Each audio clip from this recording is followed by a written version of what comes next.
EFKS TV ia whaawau mai foi ua taunu mai le nei vaenga le Afiafi ia o le taimi foi o le tātou porkalame peo na masani ai o le Suluaulama o le taumanuia mai o whiau manga aluenga sa whitai tunga e le tātou atunuu ia i le tau Afiafi o le nei aso o le aso lulu le nei o le aso lulu le nei o le aso luas fultasi o te sema lua ia wa tātou tūra rata lava i le aso kirisimasi o le nei fo i tausanga malo i whiau ngā luenga sa whengai ma le tātou atunuu ia i so se tiu te lava ma so se whaiva sa whengai ma i tātou le nei aso manatu fo ia wa whaai foifo ia ngā luenga o le tausanga i ngā luenga le malo o le kalesia o ta ngā luenga mwhalapo tonga tūma oti ia o lo o manatu ia umalolo nisi malolo nei whanau mai a onga ia manatu fo i pauale pisile ia nei vai tau ia o whaatau ngol tātou tapenanga mo le tātou wanga atu i le kirisimasi e malo le tātou atunuu wha malo pēla unanga le EFKS TV e ala i le tātou porkalame nei o Suluaulama i lau whitai tunga i le nei fo i aso whiau mga luenga o ngā luenga fo i tapuai o ngā luenga le talo ia o leo tau manuia ia whiau le nea whiau whaleo pēla ngā whaftai i tātou langolango au tū o nta ngā luenga o pisinisi ala manuia maleipa ia whape fo i tātou whale o loanga le leo le SOS ia male papa i San Koko Samoa nei kampania o lo langolango mai pēa i le tātou porkalama i aso ia fiafi taitasi mwhai e tu ina atu tātou porkalame i le nei fo ia fiafi ia ma fiafi malava le tu ina atu le Suluaulama i lo maota mo lo lawa po fe lava ma o mai tātou whasalaunga wha malo atu ai ia le au nanga le EFKS TV i whiau mga luenga sa whengai ma si tātou tunuu i le nei fo i vaenga o le fiafi ia mai ale tae au ia whesuia i fo i talo le tau nei vai tau e Paolo e Timu ia e whatau tau fo le savili i nei aia le tal whatai e pia e to uluanga ia na lau fie lea ia oso mai le la whatau tau fo le savili ni so teimi ia e se fo i wingo le tau ia whaaftua soani fo ia i tātou nei vai tau ia wai teimi pe vela i fo i le la tātou te manatu lawa ina ia Timu ia e fsuisu ia i mai fo ne lo whamaleanga le whaali o le tātou odi ia e ala fo i fsuia i ngō le tau ia mō lo tātou no fule lei mal whatinonga o tātou whiau whamalo i le kalesia i o lātou whaiva mtiute ia i lau whai ngā luenga tofia le atua whaarulunga i kalesia ese i Samoa mātunu e moao whamalo atu whamalo fo i le EFKS ta mao le kalesia mao lātou whaletua ia whape fo i a sunga i whawhengainga mao lātou whaletua i so se kalesia lava le ngate i Samoa nei whape fo i le maua mai le tātou whasalaunga ia tunu e mamao ia whamalo atu le tātou porkalame o le Suluaulama ia tautou malo fo i mo whiau ngā luenga ia sa whenga i nei aso ia o le aso le sa whamai ai ia ngā luenga le office tūtono le kalesia peo na i le tātou whai ngā lotu ia ma le tātou whai ngā ainga ia whau mai fo i whiau le nei tausanga whamalo i le laulau le whono tele ia o whiunga le teitei whono ia o le suiti te whono o le mafuta ia whapea fo i le sunga i le whailau tusi ia whapea fo i le tautupe mautou whaletua maro lawa whaatoa toa tautua ina o le kalesia ia lai le ofisi tūtono le kalesia ia o mta ngā luenga u whaulunga mta ngā luenga ia whapea fo i le au whai ngā luenga atoa lawa le tātou ofisi tūtono whamalo atu tātou au nanga ia ma le Suluaulama i le mapu mai ai fo i whaau mga luenga le tau sanga malo lava le ititi ia tiute mawhaiva whaatino ia wā lava le tautua ina o le kalesia i so se tū e ala i le ofisa tū tonu whaamalo atu le tātou porkalame nei vāanga o le Afiafi ia le ngatu i lea ia whaamalo le Tapuaiga tamao le kalesia laulau tamao le kalesia i lau whionga le teitei whono ia o le whailau tusi i maulua whaletua i whapea fo ia sui uma o le laulau a whono tamao le kalesia whaamalo atu Tapuaiga ma tiute o lo whenga iai whaamalo lava ia tautou ia whapea fo i le Tapuaiga le no wha komiti so se komiti e whaamalo atu fo i mōre nei fo i aso Whianga e whiau mga luenga ia. Ati au nanga le ka le sia so se tu. Wha malo fo i mataltalo atu le tātou por kalame i le nei fo i vaenga o le Afiafi. Ia, o le malo, ia o le whianga le tātou malo, o sia le fono le whaitu la fono. Fono le malo le tātou malo Samoa i le teminei. Wha malo lava ia te utou ia le tau atai. Ia wa fo i upufaya malo. Manuia lau tele o si o tātou tunuu. Ia maenga uma e pei o na si le fia. Wha malo i le ao le malo, ma le sui iau, ma lo masiofo, le ngata fo i leo, te maitai pālimia, ma le sui pālimia, ma le kāpeneta, ia o lau fia ngai fong fitalai, ma le sui fong fitalai. Ia ma le pālimene ao le malo Samoa, malo lava mo tiu te wha awau. I le nei fo i aso i wha au mga luenga, malo i wha lulunga mtanga luenga umale malo, o le mtanga luenga tumo oti, o pisinisi wha la potpotonga, ia wha asopo atu ia te oele, wha ilau ati nae po o whea lava, o iai lau ati nae, nei taulanga ia pia, po o tua i o tātou nui tua, o manono mapulimo sa vai mo tele sa la whai, wha malo lava ia te utou, tau tua ina o le tātou o tunu ule nei fo iaso, whianga ia im whea o mga luenga.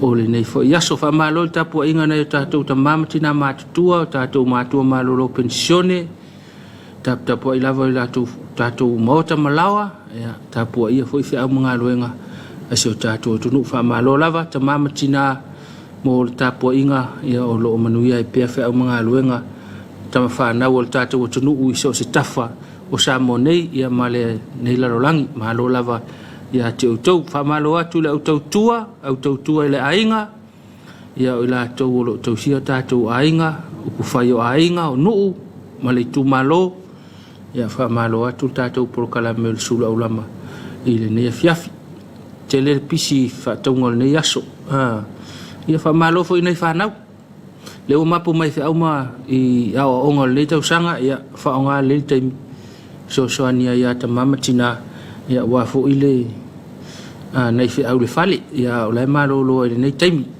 ye ke mfingi fa ku ia ta mamatina ile me alo fa ka ia e maua ia e pe le palengi me ia pe fa ia ta mamatina ile me alo fa tongota ia fa tu fe au fa longta fa ngale taimi so ania ta mamatina ia ini foilea ini fe au e tau o le fale, fe au le fale, e te tau mo nei vai tau, o fo son ta fa vale tātou, e vai te me fia fianga, e te ufoa fia se si fa lave lave, e le o mana o mia e tātou le nei vai tau, pa nga uma lava le tātou por kalame le Suluaulama, ma le unanga le tātou EFKS TV, i so se tafa o Samoa nei matunu e mao ia, fa maa lo lava, i tiu te sawhenga ia i mautou, i le tau Afiafi fo i le o tau i mai ngā luenga o le nei aso, maa lo lava, le tautua atunuu, tautua ainga, tautua malo, tautua i tu malo, i so se whaiva ma so se tiute, ia sa ngā pāti ai, i le nei fo i aso i ona whiau mona ngā luenga, malo lava, mai le tātou porokalame o le Suluaulama, la whais tātou whawhiawhianga, a maia, ia toi fo i mai whauau tātou porokalame.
foi mai tātou por kalame, tautua nā lau saonga le mu, tātou wanga atu le whailonga ina o le aso kirisimasi o le tausanga, tautua nā tātou saonga le mu, o telefo le pisi o tātou nei vai tau, a le ngata i tātou ai ngā sesi mai, ia o tiute mawhatataunga, a inga o nuu, ia fwai le mawhau fwile le pisi tātou, ia tu alalo lava ma tātālonga ma se whau le nei por kalame, ia se tautua nā le saonga le mua se tātou atunu tātou amana ia le stangata nei Faroe Island tāwale lungo le ule tele au ave tāwale lava oe ave lau tāwale o le ave tāwale lau pasese o le ave tāwale o le loli so se ave tāwale ia se tautua nā ane nei vaenga ia il saonga le mua lau tele le ia le malapui pui o tātou ia o tātou wanga atu e whamana tuina kirisimasi nei te iwhaua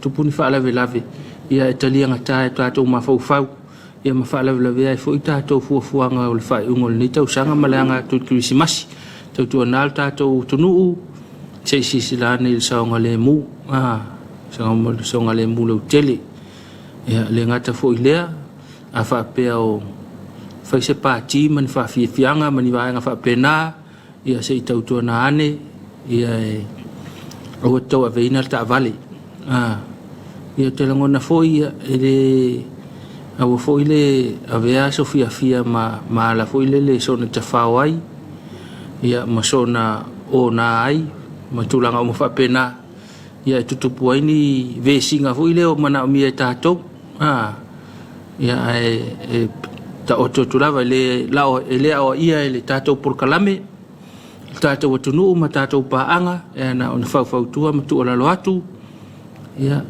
kirisimasi ai lo ainga pe o tātou por kalame le whanga solonik kirisimasi lo ainga ia mafutai manai ainga whapeo nai malanga mai lato mai whafo i mana e fuli ne vai tau tal no ai mafuta ia e le o le pāti manatu fo le angangal na o kirisimasi o le pāti foi le tāua foi ia e whai mal whaatataunga e whai mal whaatete whai mal whaatauta whai whaakewisianu ina ia saonga le mūle whai ungo le nei tau sanga i ona whiau mauna ngā luenga tautua nā lau ta avale wha le mūlunga le wale tele au iska avale pe wale pi o le pi ongo le wala ia e fuafua le leile e ftau e lau ta avale ina i vaenga na a foi saonga le mu oe ia wa saonga le mu foi isi tangata ia maisi mea o le si o mangale au tafutafane oe ale saonga le mu oe e le saonga le mu foi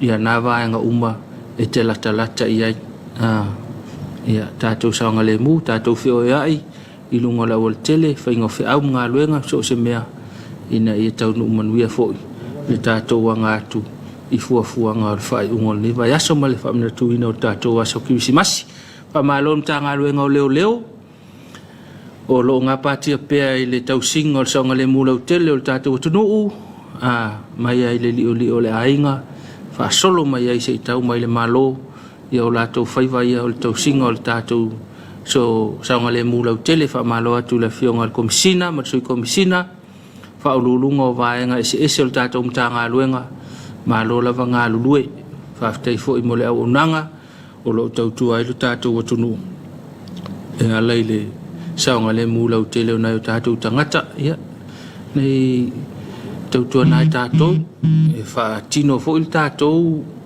whaatino fo i lo tātou matawhai o i lo saonga le mū wa e fo i tātou matawhai o i lo saonga le mū lātou fsoani fo i lo lātou ngā luenga mta ngā luenga ina ia solunga le leit fa ungol nei tau sanga nei vaenga na ia a fa pea o le te tau mafa ia wala ni e tau veina le ta vale i le nei vai tau ina i tutupu ai foi ia ni fa la vela ve lungo le tele vave ma vaenga o fa pena ia le ngata ilea ia a faile fia le ainga ia se tau tu na ane nei vaenga ia saonga le mūlau tele lava ia i tātou whaalon ia foi nei tātou tua oi mai tātou o la ratane ina ia soonga ia maua pea tausia pea no vale lei va no nofo le lei i le nei foi vai tau o lo tātou wanga atu iai i le whaamanatuina o le tātou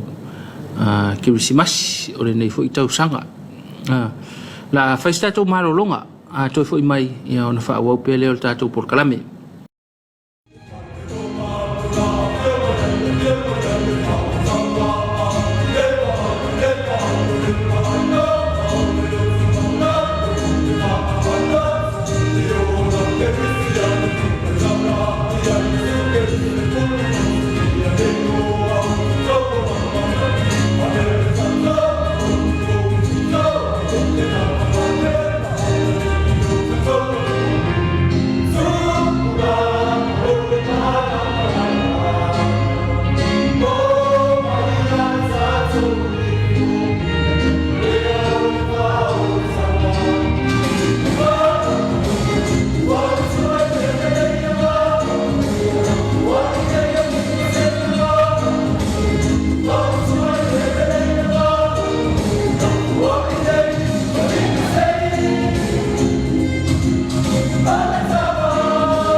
Te foi mai tātou por kalame, tautua nā lau saonga le mu, tātou wanga tu le whailonga ina o le aso kirisimasi o le tausanga, tautua nā tātou saonga le mu, o tele foi le pisi o tātou ne vai tau, le ngata i tātou ai ngā sesi mai, ia o tiu te mawhatataunga, a inga o nuu, ia whai le mawhau le wapisi tātou, ia tu alalo lava ma tātālonga ma se whau le nei pol kalame, ia se i tautua nā le saunga le mua se tātou atunu, tātou amana ia le stangata nei Wharu Island tāwale i lungo le ule tele,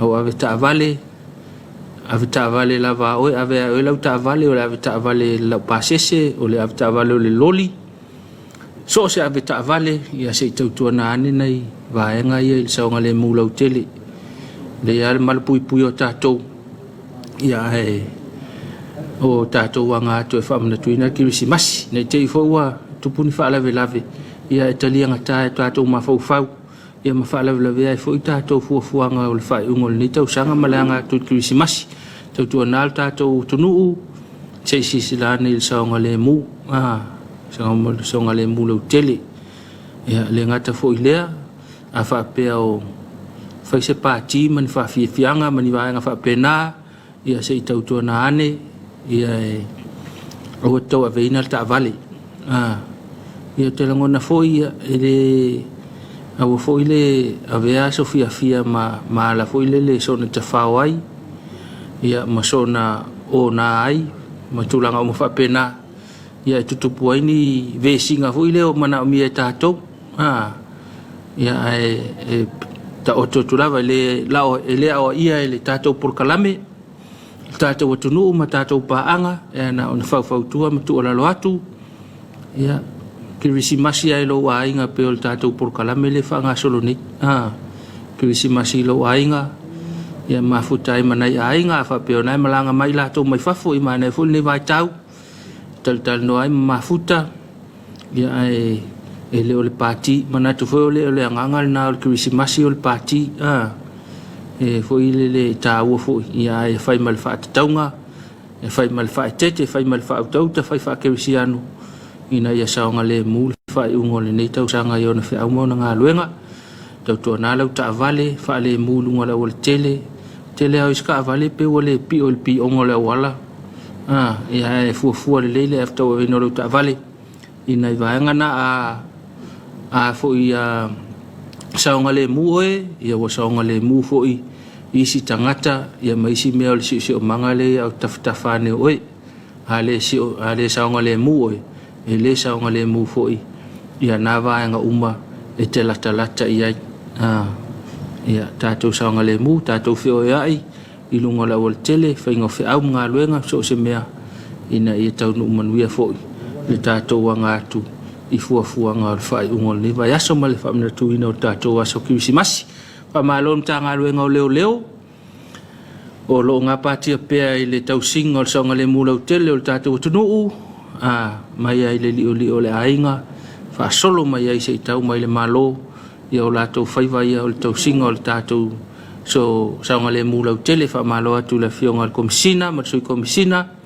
fa ululunga o vaenga ese o le tātou mta ngā luenga malo lava ngā lulue fa aftai fo i mo le au unanga o lo tautua ai le tātou atunu e alai le saonga le mu lau tele o nai o tātou tangata ia nei tautua nai tātou e whaatino fo il tātou whaatino fo il tātou matawhai o il saonga le mu wa e fo il tātou matawhai o il saonga le mu lātou soani fo il lātou ngā luenga mta ngā luenga ina ia solunga le leit whai unga le nei tau sanga nei vaenga na ia a whaapea o le te tau mawhaawa ia walava ni e tau e veina le ta'avale i le nei vai tau ina i tutupu ai foi ia ni whaalave i lungo ala tele vavave ma vaenga uma whaapena ia le ngata i lea ia a whaile fia le ainga ia se i tautua na ane nei vaenga ia saonga le mulau tele lava ia i tātou whaalon ia foi nei tātou tua oi ma i tātou o la rata ane ina ia soonga ia maua pea tau sia pere no vale lei va no nofo le lei i le nei foi vai tau o lo tātou wanga atu iai i le whamana tuina o le tātou kirisimasi o le nei foi tau sanga la whais tātou marolonga toi foi mai ia ona whaawau pele o le tātou por kalame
Toi tali mai tātou por kalame nei vanga la Afiafi.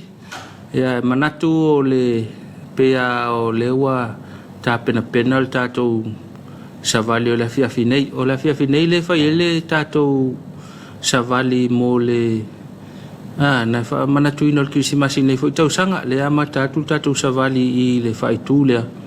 Ia matau atu luma le fale o le malo e foi nei vaenga o tapena le tātou komiti. Ia e taula mua le tātou mtanga ruenga o tangata whamai mo mai fafo i le vaenga le mo le Afiafi nei. E foi vaenga wa e foi nei mea o tapena mo le aso atai au ia ma le aso wharaile. Mo le silfia le tātou atunuu ia i o i tua le tātou paka foi le i tua le fale o le malo tātou Friendship Park. Ia lau foi e nei vaenga e tapena ia mo nei vaenga ia e tau foi ma le marketi o lo foi le marketi po le tātou mtanga luenga o tangata whamai mo mai fafo ia mo foi sau taimi ia awhia nei ai e matamatai ia mawha umai foi le Afiafi whi au mga luenga o nei fuafuanga nei tarwhatai o pia ia pia whapea te fuafua teanga i mai ia wafo ini tia mani matanga o le vaenga o le Afiafi ia e kaunwhai le lotu umalo le lotu o mai ai loe matamata savati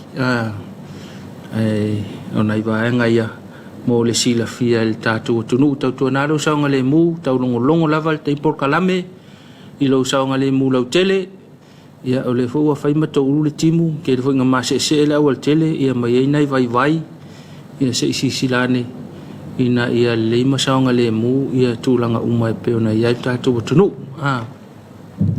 nei vaenga na ia mo le sila fia ai malo lava ngā lurue whi au mga luenga ma tiu te whaatino le ni aso ia ele uma lava le wha malo le tātou por kalame le Suluaulama i lau whi taitunga i so se tiu te ma so se whaiva ia sa e puno wai ia mai e ngalue i le ni aso mai ai le ainga o le nuu o le tu malo ia o le malo o le kalesia ma so se tafa lava o le tātou soifua ma le tātou ola po lea le tāleni ma le ngā luenga sa iai ia o le whaamalo lea mo le tātou atunuu i so se tiu te lava sa iai le nei vaenga o le Afiafi ia le fua tāpena mai le tātou whai ngā loto le nei Afiafi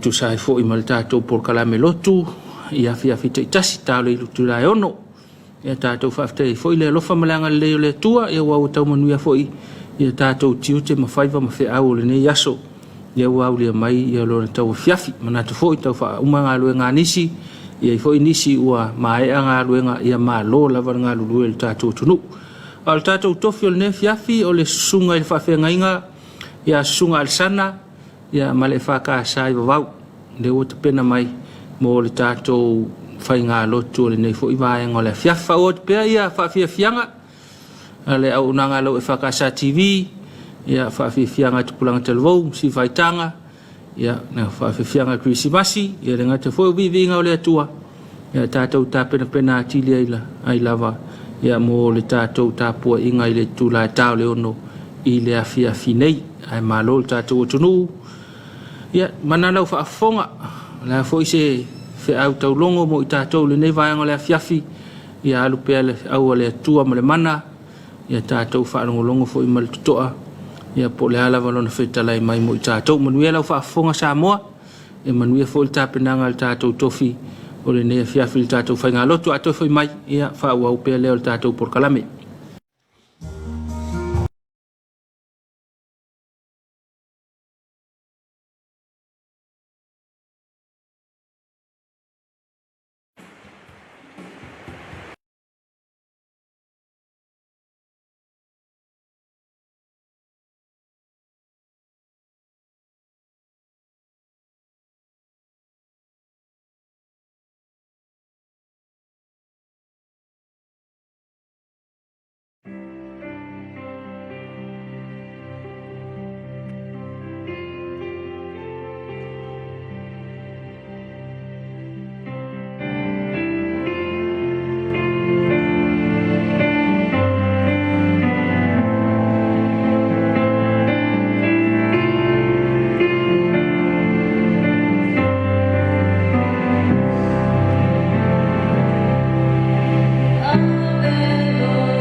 Pauli ringia vai a Samoa e o tātou Tapuaiga nei tula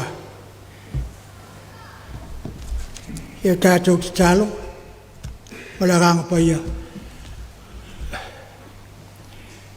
le tua sa mātou wafe atu i tai au sengi ke mātou sa ili atu i la ufio i no alofa tunoa ia paifo ia Samoa mon takata e tula wa mātou toe ho i mai mātou te vi ia la ufio e ala i loa kanga pa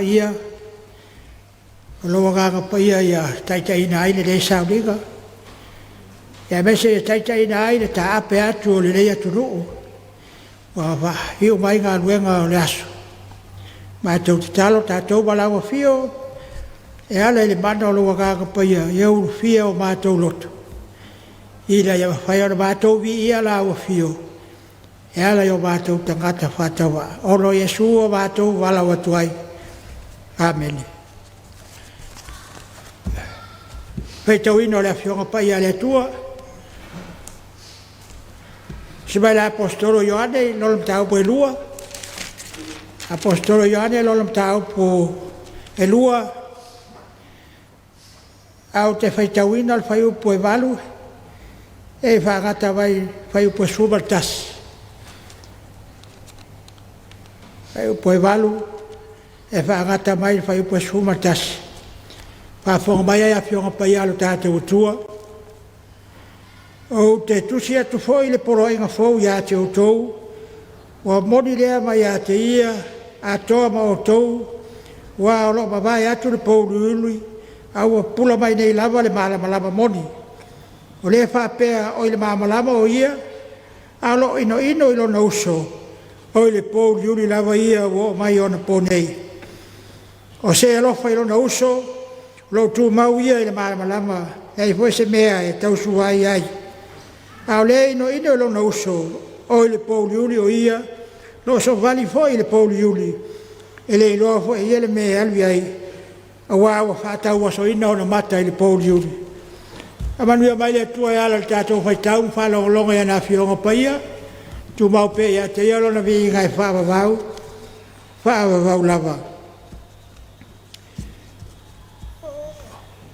I le launga sofa mabalu o le tua te bale alo, pale a nganga paia.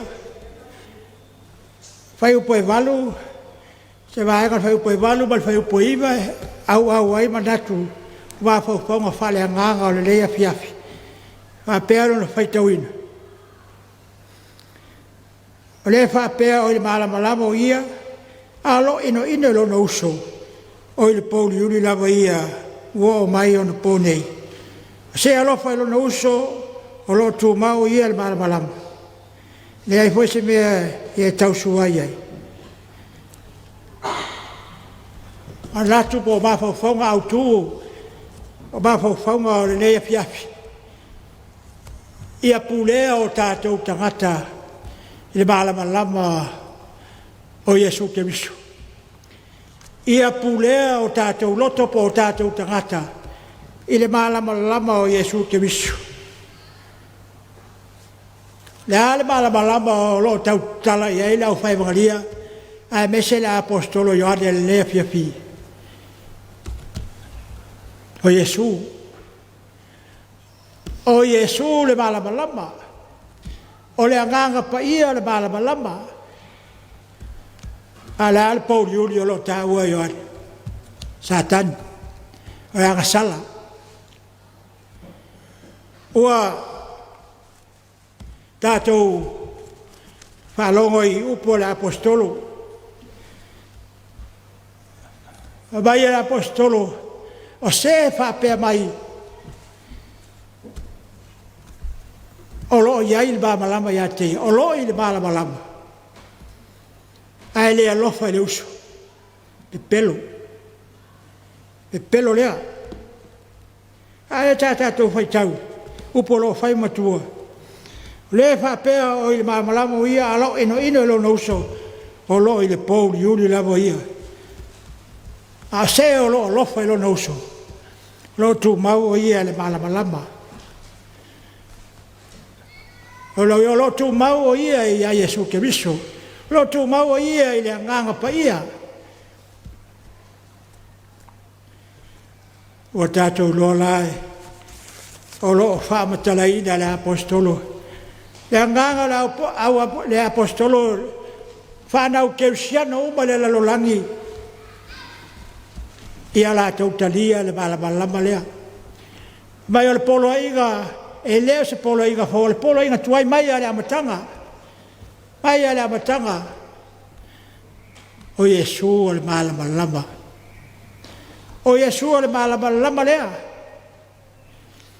O i lātou mai whātuatua, o i lātou mai talia, o i lātou mai whaafio le malama i loto banganga.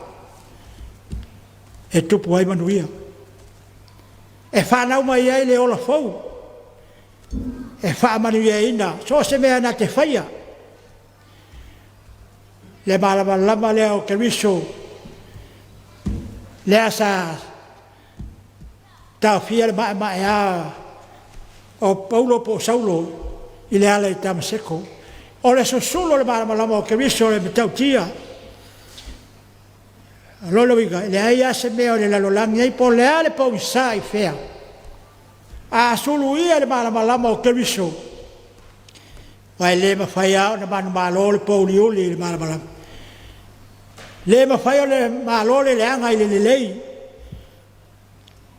Awa tātou roa. Le lawa e wha malo si au mai. Awa onga le tuspai e pei fola apostolo Ioane le Afiafi. Ia tātou tau mawhai. E wha fio le malama leo keriso i o tātou loto. Ona taitaina i lea o i tātou i teimi uma maso uma, ai mese lo tātou ola manuia. Tātou te tono le malamalama lea sa fausia i le tua, le lana fuafuanga. Le malamalama lea na taitaina i le nu o le tua i le ala, i le nu pa ia. Mai le ao whani tu, o le malamalama lea o ke miso. O tātou loa la, o mai le au, le Afiafi, e le ai ase me tau fia mai le malamalama lea o ke miso, pe au ina urufia loto manganga o tangata. Amo mo onga ia o le apostolo, ia tau mawhai tangata keusiana uma, ia tau fi mau mawha unu fale, le malamalama lea o ke miso i loto manganga, o na manuia lea, Samoa. Pe au le nā o le nea Afiafi le tala le lei. Pe au nā le tala le lei mo tātou le nea Afiafi, toi o seanga, tātou tu wae lea. Le aso e wha manatu ai le fio mai o le malamalama, i le lalolangi o Iesu Keriso, le alo o le tua, o ia o le malamalama, mo li mau mai e le au paevangaria, me se lau apostolo, o Iesu a le malamalama. Ia ia seis. A fio Iesu i le loto maranganga. Manuia le tangata, e ola le tangata, e whawhauina le tangata, e ave ese uma leanga. Mea leanga uma o le tangata, i loto o tangata. Pea whaafio lea nganga lea, le malamalama lea. Iesu lea, i o tātou loto. Tali tonu Samoa,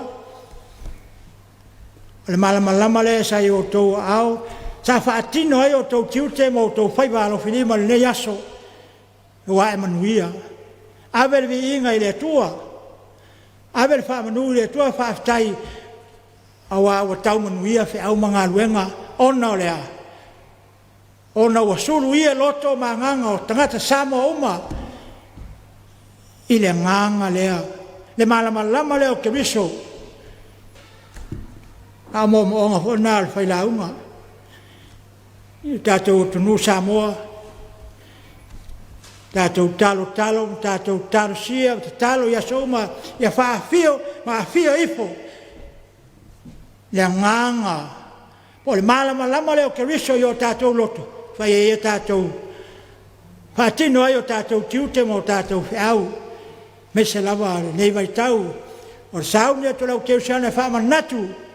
Le fio mai o le malamalama i le lalolang. O le malamalama tātou te ola ai.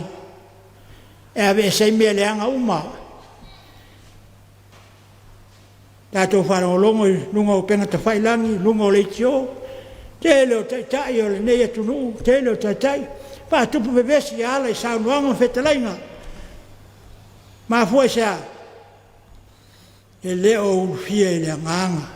E leo urufia i le malamalama o Keriso lea. O le taimi a urufia ai. E le nganga o Keriso. Le pu lea ai o tātou loto. Ma wale o le file mu. Ma wale o toa file mu i tonu o le tātou atunu. Me se tonu ainga. Tonu o nuu mai ka le sia. Te talo lea le. Po tu a lalo lea le whailau. Tātou talo ia urufia o tātou loto e le malamalama leo Keriso. E manu ia i le tātou sawalinga. A leo mapu mai tero whanau ia onga. I nei vai tau. Tātou wanga atu e sa whamanatu. E o mai o le malamalama i le lalolangi. Talia ia i o tātou tangata tātou tasi. A manu ia le atua i lau whaafonga Samoa. Tau ina ia manuia le sauni atu ma tāpena ina o tātou loto. A wālawa le o mai o Christmas. Ara tātou pese tau se lau warsa fulu. Tau se lau warsa fulu le pese.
Mātou ifo matalo i le atua.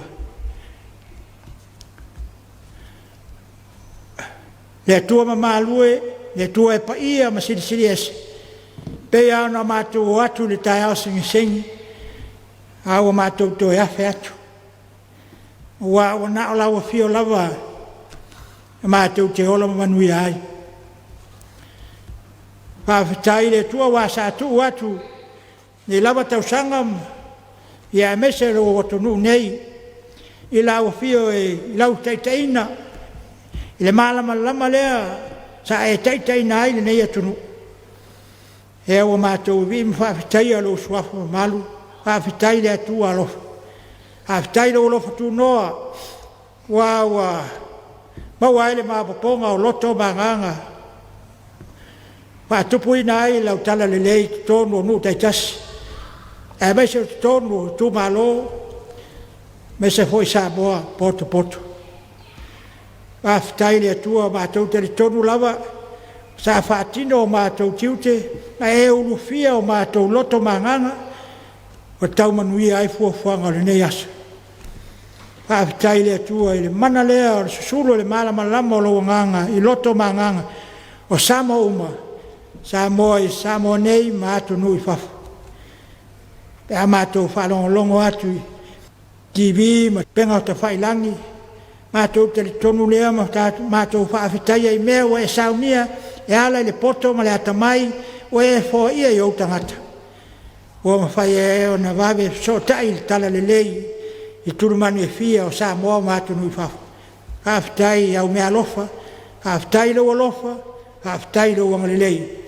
Nai le mana lo wanganga paia. O nā te whaama i te ai mea lelei. O lo wanganga paia. E tupu ai i o mātou loto. Ala i te tau o mātou sava vali ai. Ine nei le lolangi. Whawhitai au a whionga paia. Mātou whaitau. Mātou a o whaatonu wholau o mātou wala. Tu whaatupu ina ino mātou whaatutua. Whawhitai siri lea le iero mātou tamai. Le whaortanga. Le malama lama hoi lea na e awina ifo. O e sa umi atu Samoa e whaamanatu. Whawhitai le tua. E le lava mātou upu. E mamori ailo mātou wola whawhitai. Ma loto whawhitai la ua fio. Ono nei mea alofa mea siri wa e whaia. Ai mese alan whaoltanga. Ia foi pe lau fiolo viinga e whaavavau. Ai le nāma la ina. Mātou atu lava o i Samoa anga sala. Mātou whaato ese i lau fiolo mātou tamai. Whamangalo lau e kalesia ke usiano. Le ngato Samoa mātou nui whafu. Whamangalo le nei atu nuu maona tangata uma. Ai mese lava mātou taitaia ma lo ma nuu ma inga. Awa whai lava i mātou ma taitai ala. Pai foi mātou ma silimusa i mātou. I le whaatupu e vesi ala i upu matala. Wa whai nai foi nisi. Uso atangata. Talo le lie. Pai ifo, pai ane. Le mana lilo le malama lama lea o lo nganga. Ina ia tupu ai le ola Samoa ma le ola whamangaloa. I to tonu le nei atunu. Ia i lau a fio pēa lo viinga o maia mo Samoa, le Salamo, whaamaoni e whaavavau lava. Awa mātou ole matatalo, lo maia o whaamonianga i a Samoa. Maia e se umatua o lau e se ite. Mese lo watunu, e aole malo, masuyao, palimia, kapeneta, ponga fetalai, masui, ponga fetalai, le palimene, le whangasolo lato, au, mga luenga toi ngā luenga o le nei tausanga. Ia whamanuia ia i lātou. Whaatupu ina pēro lātou whēlo whani. Wa lava le whai lātou ma waainga i tonu o le mātou atunu. Ia lātou taita ia ma lāmi o tonu le atunu. E ala i lātou ngā luenga ma o lātou tiute ma o lātou walawina. Mātou te tālo le li o nu taitasi. Whamanuia i pulenga li taitasi. O nu taitasi. Ia lofa le li e tausolo mua i lātou na whai le ami o tonu. Sava vale i le malama lama o lau fio lo mātou tua. Mātou talo whamanuia foi se o mātou nu nei. Mai lawe se o matua o lawe se iti. Manuia le au lotu nei vau. au fai ngā ruenga e o lava e se iti, au fai pese la o ngā sāla, au talwau fai o ngā sāla, maafutanga tina, i anga le leim whamanuia i ai lātou. O mātou te talo pēa le li ie, ia Samia matapena ina Samoa uma, wa lava le nei vai tau o whamasaunia te whamanatu, le o mai o lo malama lama i le lalolangi. Ia saunia o mātou lotu. A vese le li o le lalolangi o whārua luai, i lungo Samoa sa ili nea na au, ia tafi e se alo mātou tua. A manuia le nei Afiafi, ma ona fuafuanga uma o tutoe, i ona tawanumanga. Tā peatu Samoa i o lātou ainga, ma lo mai whiau mga ruenga, leo lo lātou atu, pai atu i nuu ma lalafanga, o au mauai lātou. Ia lo mātou te talo le li e, mātou mantua le, mota ngase le ngata o polu le masawai, ia lo fale li e wha malo lo ngase uma, o ia e wha pena fo i to ese, o polu masawai, ia o ngā whaasalanga ia i lātou, ia lui sui ai, maua ese moe fau o lātou wola, salamo, ma whātua moni la o fiu. Ia o le mātou te talo ia le li e, whatase e male ano anoa i o talo lilo loto tangata lava ia, mātou te ofo mātou, whai a pēlo o whina ngalo, ai au a lava o mātou loto. A o le manuia male while e mua la o fiu le atua le tamai, le lopisi siri ese su ke riso lo mātou li whaola, o le mana mawhitanga mana o nganga pai atu mau mai le ilunga, o Samoa uma, o le mātou nu nei, ma le lalolangi uma, nei o lava i le whaavavau lava. Ameni.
Ia manatu lewa lo ngona tala lei ne vaenga le fiafi.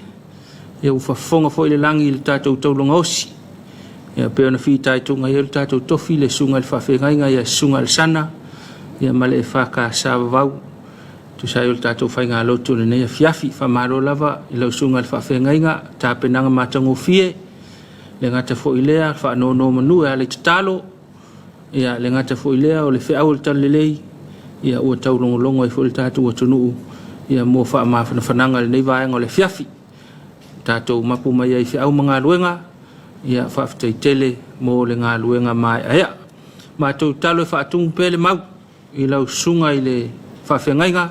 Ia wā lava tiu te mwhaiva. O lo o whengai ai i le ka le sia ma le awhioanga. Maua lou malosi. Ma lou malolo ina le leili tino. Ia wā fo i le tele o whi au mga luenga o lo o whengai ai pea i le nei vai tau. Mau fo i le manuia ma le soifua lau le lei o le whalitua ma le nofo alo. Wa le lango ai le fe au maranga luenga le tua fa maro le kalesia le o telo tato kalesia vau mo le tato ta penanga i le nei fo i vaenga le fiafi fa malo la vele o fai pese malo le o fai pese o fiso le o fai pese ia mo le taulangi na o vi ingo le tua ia e tu sai o le tato fai ngā lotu i le nei vaenga le fiafi ia fa le fo le fa malo i tato pulenga to se ai o le tamau le pulenga le sunga le toina i nei vai tau ia malo fu Tapuai tatou pulenga ia i le no fa fenga ngam falitua ia fa pe fo ia falsati tasi ia walava le ne alo fai vol tatou tofi ia le ngata fo le nga patia i tatou fai ngalo tu le nei fo i a vai aso fa malo atu lava i ngā luenga le lei uma wa fatinoina e ala i le ngārue ngā le tua. Mai mo mai tātou atunu i whasi silanga ma whasalonga ma ua fo le tātou official ne vaenga le fiafi ia on toi whai mai elea whaawau tātou por kalame.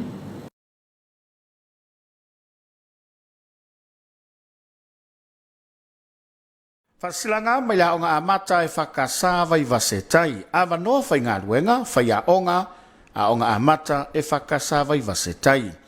O lo iei nei ni awa noa whai ngā ruenga mo ni whai a onga se to olua mo le a onga amata le whakasa i vai vasetai.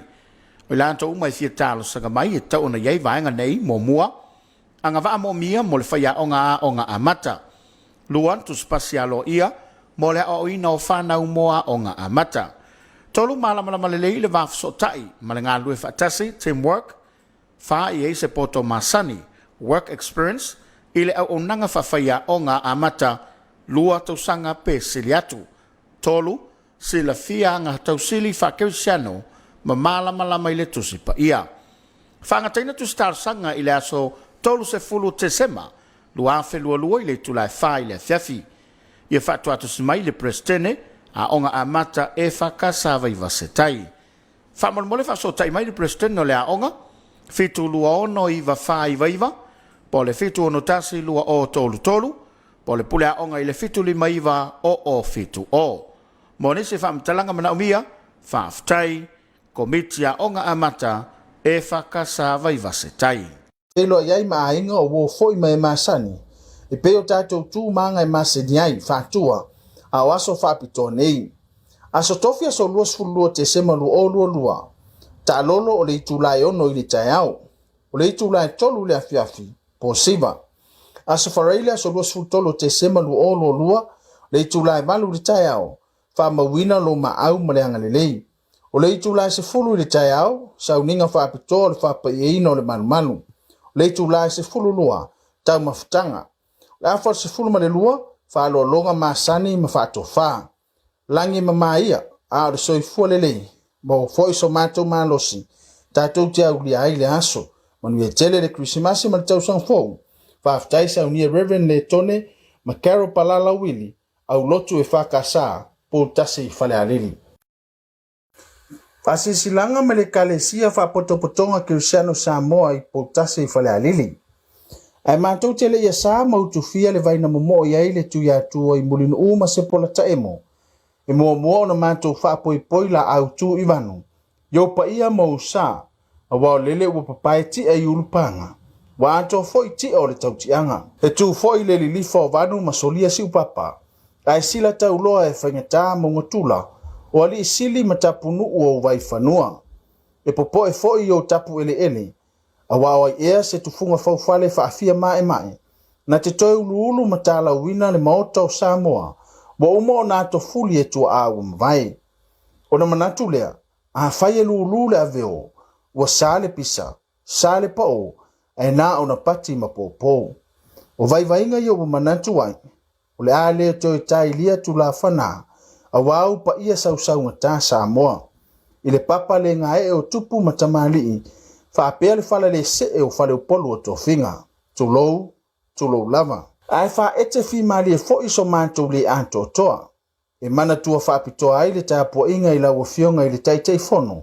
Whaapea le lau le fono tele le kalesia whaapotopotonga Congregational Samoa mau tō whaletua. Lau fionga i le taitei fono, whaapea le lau a fono le komiti o tamao le kalesia mau tō whaletua. Sunga i toi ina mau tō whaletua. E le ngano fo i le Tapuaiga i nei o tātou tamā matina pensione se tulou. O e ua mapuane mai le ngasaina o le ngasu o le tae ao. A wale tala lele ya ke wiso. Ai a i le au whainga luenga whauina o le tala lele i mautou whaletua. I so se fata whaitaulanga i Samoa nei matunu e mamau. Se anoa lau te talo, po wangoto unga i le masa o whainga tāne fo launga i whiau matiute. Wala ese foi o lo ma au alofa. A o asamo le nei au loto mātitima. Mo le tau atia e ona whea. Ma tauti te talo. Ia tau iatu e le atua o manuia. Ia tele lama. Tama whana au e poutasi i Samoa nei ma le lalonang tele. Na yo mātou tau a ingo o paolo mangafa mātou te maluai. O wo foi mai e tātou te masani. E le ngalo lava oi. E whape whea na mātou wholo mole ina seitu lou wanga lele. E le lama mātou upu. Tau whaalala nuailo wanga lele mai. A o le loto e tamu sua i le whaafitai. O le ale au nanga, o le a foi le vala uina. Mātou te talo i ei manuia o le atua. E whatu loa tu lama. Ai o le a vea foi le nei avanoa. Mātou te whailoa tuai ma le whaalolo tele. Wa awha e tasi se fina ngalo o mātou mātua whaaleanganga. Whapea le nei au lotu. O le a fio lava leo o le isao. I le suai o le tuatanga loa. O le sao fetalai. A fio me le sea o le sao o waluma. A fifio lo lau soli. A o le mamalu ya lufi ma le taulau niu. Ina ia whaulu whale ina ma whapa ia ina loa lo tātou malu Tapuai. O lea mātou te wala ua tuai, ina ia awhiwhio mai, so mai, ma liu mai matala mai a ao. Tātou te wha uma whaatasi le nei whiau. Ai meiso le wha ofo i le atua le nei whainga taulanga. Ina ia whai mona vi inga e whaavavau. O lona polkalame e whaapea. O le ata oto atu lava ia inga lotu fuafuanga le lei matala whea ngai. E whelo iai ma a inga o wo foi mai masani. E peo tātou tū manga e maseniai whātua. A o aso whapito nei. Aso tofia so luas fulua te semalu o lua. Ta lolo o le itulai ono i le tai au. O le itulai tolu le Afiafi. Po siva. Aso whareila so luas fultolo te semalu o lua. Le itulai malu le tai au. Whamawina lo ma au maleanga le lei. O le itulai se fulu le tai au. Sauninga whapito le whapa ieina o le manu. Le itulai se fulu lua. Tau mafutanga. Le afal se fulu ma le lua. Whalo longa masani ma whatofa. Langi mamaia, a o soifua lelei, mo foi so mātou malosi, tātou te au lia ai le aso, manu e tele le Krisimasi ma le tausang fou, whaafitai sa unia Reverend le tone, ma Carol Palala Wili, au lotu e whakasa, po tasi whale alili. Fasilanga mai la onga amata e whakasa vai vasetai, awa noa whai ngā ruenga, whai a onga amata e whakasa vai vasetai. O lo iai nei ni awa noa whai ngā ruenga moni whai a onga se to'olua mo le a onga a mata le whakasa i vai vasetai. O le anto umai fia talo sanga mai e tau na iai vaenga nei mo mua anga waa mo mia mo le whai a onga a mata. Luan tu spasi alo ia mo le a oina o whanau mo a onga a mata. Tolu malamalama le lei le wafso tai ma le ngā lue whaatasi, teamwork, wha i eise poto masani, work experience, ile au onanga whawhaia o ngā amata lua tausanga pe sili atu. Tolu, sila fia ngā tausili whakeusiano ma malama ile tusi pa ia. Whangataina tu star sanga ile aso tolu se fulu te sema lua whelua i le tulai whai le Afiafi. Ia whatu atu simai le Prestene a onga amata e whakasa vai vasetai.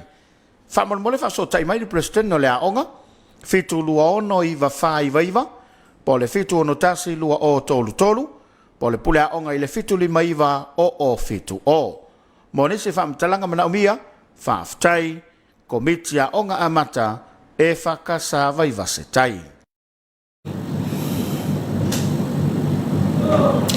Nai whasisilanga nā ma whasalaunga whalau i tele, wa ma ua al tātou purkalame nevanga la Afiafi, ia o au nanga ia al tātou e whakasa TV, le alau whasalaunga o lo whiawhaia, ia e mwhai ona tautua ai le whakasa TV, o le whamanuia, o le whasalaunga o le maliu, le whailo inga o vaenga uma sau seitu, o le nuu, o le kalesia, o le lotu, vaenga uma whapena, ia e mwhai ona o na tātou e whakasa TV, whamanuia o le aswhanau, whamanuia o le whaunga, whasalaunga o le maliu, ia o vaenga uma ia au nanga na a le tātou e whakasa TV, ia e whamalo, tātou atunu, ia whiangai e pia mawhiau, ma ngā luenga o le nefo yaso.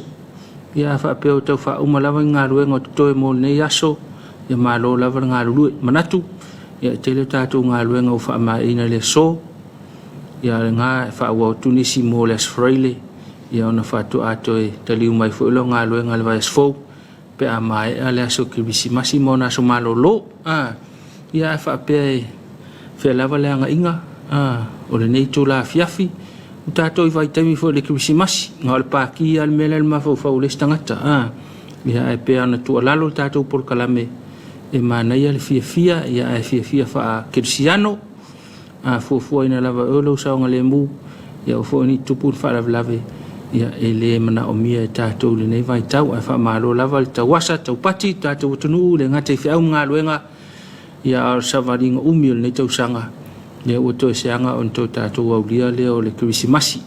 O le whasalongo le tātou porkalame le nea Afiafi, ia o le tālei tūlai fitu, o le tātou tālai vai whanua, mai le ala ta fitu,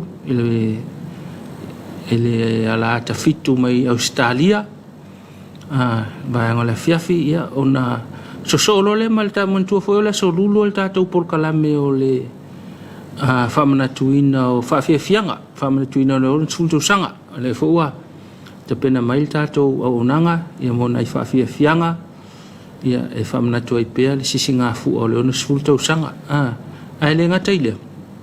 Nei ei tutonu mal tātou porkalame o le kirisimasi lau ainga pe atale i tula e valu, o le vaenga o le tātou porkalame, ia o whawhiawhianga whauau, ia awale tātou tuto tasiono sfulto sanga a leo te pena mai le sunga el toina e tenielu ma le kalesia e whakasa i sa fotu mo le tātou porkalame i le Afiafi nei awani i misia tā penanga le sunga el toina ma faltua ma le kalesia ia e ala le tātou porkalame kirisi masi lau ainga ia o le loto i fale vala talata o le ainga ia afio mai ai le pepe fou o le kirisimasi ia mantua foi o le ainga le nuu o le aina le kalesia o le ainga le whaalapot putonga o tangata ia o le ainga ia e so e le alofa e so tuli so tau au i le alofa tātou porkalame lea o le kirisimasi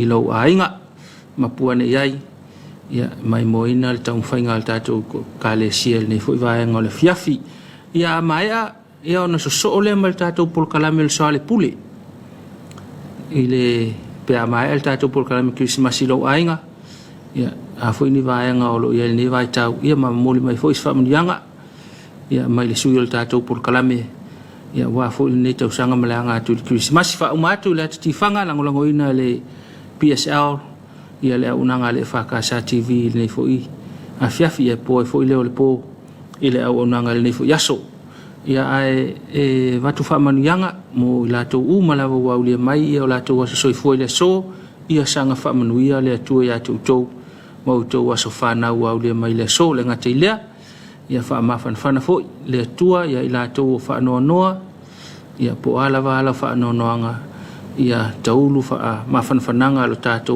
tātou tua ia e ala I whaanoanoanga nei vai tau ta mana tufo I lātou o lo whianga I ngase le ngata I samu nei ia o lātou fo sa I tong fiti atunu I mamau a watu le nganga o le tua sa I ngā mtangi atunu I mamau ia ina ia toi whaafo isia le malosi ia wa tiu te mawhaiva ua wala uina I le soifua mle ola ia a o le manatu o tātou porkalame le nei fo I vaenga o le fiafi tātou se I o le hit free ma le Samoa National Lotto le utapina mai ia a o feo le anga ia nei fiafi fi au mga luenga a whapete anga I mai tātou savali ia o le saunga le mule nai lo a au le anga fo I lo sau whaatau lau whananguna e sau le te matamata ai ia ni te ifua tupo ai ni pefea e sau le matamata malama lama ia fo I malama lama fo I whale mai umanuia I fo ia le afiafi o le aso lulu la tau ia manuia ia whainga malolonga al tātou atunuu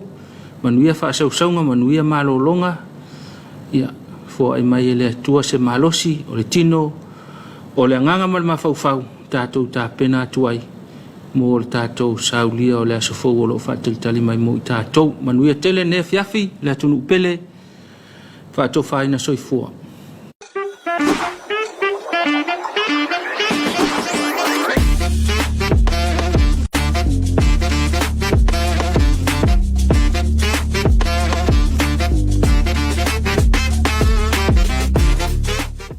Fatalo fat Samoa la fasa songa le nei tula le aso ma la se masani fo ile nei Samoa National Hit Free ilona se la ma le valu ma ya songa fua ya sfara ile va ya tsaitasi ma le fo fatsa si meli malo a warsia ki no tsoma a sia ki na tsoma wa va no nei mfai ona e tsalo mai sa ile mai so lucky straight tolu numero sao box tolu numero lucky so sfatula ngaina front bear, lua numero sao el pizzo I luma. Back bear, numero sao el lua el pizzo I tua. Lucky one, o le numero e tasi el pizzo I luma. Combo, numero e lucky e tolu iso esfatulanga ina. E Alfia I male straight.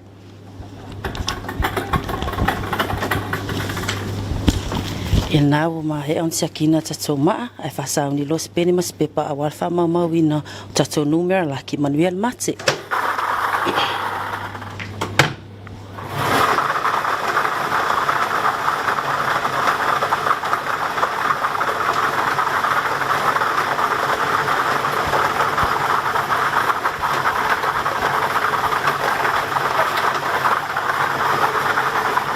Tatou Ma'amua numero valu. Our first winning number is number 8.